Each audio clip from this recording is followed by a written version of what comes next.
Hello and welcome to the Quarantined Wargamer. I'm Big Lee, and today I want to ask, are you a Wargames Butterfly? So the term a Wargames Butterfly has been around for quite a while. You often see it crop up in social media, people's blogs, on Facebook and the like. I have to admit, I'm definitely one of them. I do tend to flit around. My interests are very varied. I try and specialise, but it never happens. And generally, the term applies to someone who can't settle for a long period of time on a system or a scale or a period. So that definitely sums me up. But is it a bad thing necessarily? Obviously, I personally don't think it is. But that's what this video is about, to have a little conversation about, is it a good thing or could it be a good thing for you? And is it a common experience being a Wargames Butterfly? How many of us out there are specialised, or when we actually look at it, how many of us diversify quite a lot? So as I've already said, let me pin my colours to the mast here. I am definitely a Wargames Butterfly.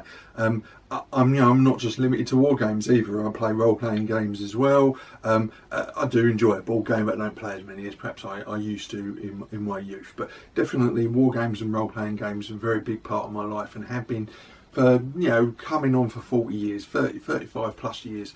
I've played dozens of different game systems, probably at least a dozen different role-playing games, and loads of different types of war games, in different scales, different periods, sometimes historical, sometimes fantasy, even a bit of sci-fi in the past, and I'll be quite happy to play any of those again. So I'm definitely not tied to a particular scale. I have painted a lot of 6mm in recent years, but I'm quite happy painting other scales and playing game systems in other scales. So definitely somebody who might be described as a Wargames Butterfly. Again, I have tended to focus on World War II and Normandy or North Africa, but I've played a lot of ancient stuff. I'll play pretty much anything that comes up in the shed of war with the postage rejects, and I'm trying to branch out with other game systems as well. So very definitely a Wargames Butterfly. There's a lot to be said for picking a niche and becoming an expert in it. There's less to learn, it's easier to master when you're focused on one particular period. You tend to have a smaller community that you can then go on to know and impress because you've got a smaller pool of competition perhaps. It can also be less expensive because you tend to be more focused in what you're doing. You can build relationships with manufacturers that focus on that particular period or niche or scale, and that opens up the possibility that they might do special orders for you or even make figures specifically for your request, if you're particularly big in your particular field. Focused customer support and involvement with manufacturers and rules writers can be a really good thing, and one of the good benefits of being a specialist. Then there are those gamers who would say that diversification is good for survival. We are probably, I'm trying not to get too political here, we are probably entering the deepest recession that this country and the world's probably seen for a century. There's going to be a lot of impact from the year that we've just seen. Fortunately, companies in our games industry seem to be weathering better than some other sectors. That's only from anecdotal evidence and a few articles that I've read and some stuff online. That may be different in reality, but at the moment it seems that our industry is weathered fairly well. But there's every possibility that companies can go out of business. It's become a sort of a running trope of the hobby that companies come and go and game systems come and go. Older manufacturers, people want to retire and they sell their business on, or companies just collapse and disappear entirely. It does happen even in our industry, and we may see more of that in coming years. And of course, if you've specialised in a particular company's product or a particular game system and it all disappears, then you're left high and dry. So diversifying your portfolio, for want of a better phrase, of gaming could be a good thing, because it's seen as protecting yourself against the vagaries of the environment that your hobby is existing within at the moment. You know, it's worth saying it doesn't matter how big a company is, there's no guarantees.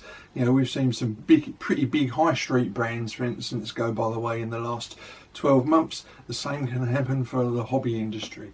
Anyone that thinks that the likes of, you know, Games Workshop or so on is immune to that, is probably deluding themselves, I would suggest. I'm not suggesting that they're in any way in a dodgy position, but you know, you don't know what might be around the corner for certain companies. So putting all your eggs in one basket, to use the old adage, is probably not a good thing. We're entering a period of inevitable uncertainty. Personal finances are going to be stretched, as I've mentioned in earlier videos. But counterintuitively, now is probably the right time to diversify. It needn't be as expensive as it probably sounds. And of course, diversification helps support the industry across the board. Because you're sharing what little money you have to invest in your hobby across multiple manufacturers, keeping them all going. And there has been some anecdotal evidence that companies, particularly games companies that with a strong internet presence, have done quite well in 2020, and let's hope that continues in 2021. And as I've already mentioned, putting all your eggs in one basket can be a little bit dodgy. So in times of more socialisation, it also helps you to expand your community. You know, diversifying gives you access to different groups of people, different communities online, spreads your interests in a way that you would probably do at a show but haven't got access to at the moment. And maybe it's an opportunity to turn what has been a very dark period in everyone's lives into a much more creative renaissance, if you like, for the coming 12 months. Let's hope so. So the next question then would be, what should you try? Well, for me, there are two options, and they're completely different. Either go completely different or try something that overlaps.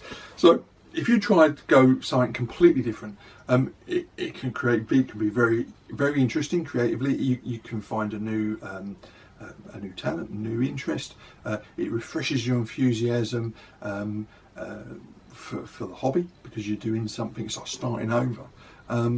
Provides a counterpoint when you need inspiration, and opens up obviously new opportunities in your hobby activities. The other alternative is to try something that slightly overlaps with what you're already doing. You know, the same scale but in a different period, or the same period but with different game systems, so that you can use some of the terrain and figures and so on, so that it's a cheaper option, certainly, because there's some overlap. Some of the stuff that you might have collected, particularly terrain and so on, can be reused. And the other advantage of doing something like that is it also provides a second perspective on something that you thought you knew. You know, you've been doing company level Second World War games, for instance, so now you're going to go down and try and look at it from a platoon perspective. All of a sudden you see that battle or that fight in a completely different way, and that can be quite invigorating. And then of course, looking at it from a different direction also opens up a whole new field of literature for you to read, a whole new set of research for you to do, a load of more ospreys that you can buy. So definitely I've gone down that route a little bit. I've got multiple Second World War 15mm games that I'm playing. They all overlap slightly. I can reuse my scenery, and it's given me different perspectives on a period I thought I knew fairly well. So as always, I'd love to hear your perspective on this subject. You know, are you a Wargames Butterfly or are you a specialist? What do you think are the advantages of one or the other? You know, do you think there are any disadvantages from being one or the other, you know, a specialist or a diversifier? You know, do you disagree with me, and why? I've no objection to you disagreeing with me. I talk a load of rubbish most of the time, so please leave your comments below as always, or over on my blog, Big Lee's Miniature Adventures. And of course, as always, I'd say if you enjoyed the video, please hit the like button and consider subscribing. So until next week, look after yourself, kick as many games in as you can, and of course, as always, keep rolling high.